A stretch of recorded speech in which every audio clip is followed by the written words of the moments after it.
আজকে আমাদের দুপুরের মেনু তোমাদের সঙ্গে শেয়ার করব। তো চলো, দুপুরের মেনুতে প্রথমেই আছে সাদা ভাত, তারপরে আছে মশলা দিয়ে আর কি পটল, তারপরে আছে পুঁই শাক আলুর তরকারি।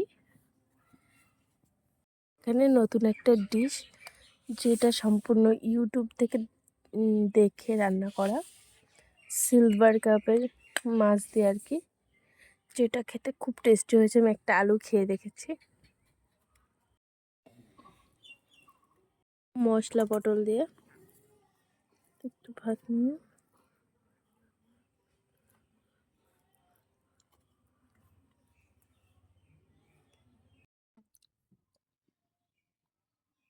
তারপরেই খাবো পুঁই শাক আলু দিয়ে।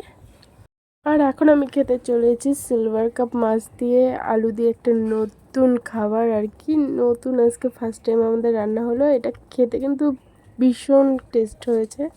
আর যদি রেসিপিটা লাগে অবশ্যই কমেন্ট করে জানিও। নেক্সট টাইম আবার রেসিপিটা করে তোমাদের সঙ্গে শেয়ার করব।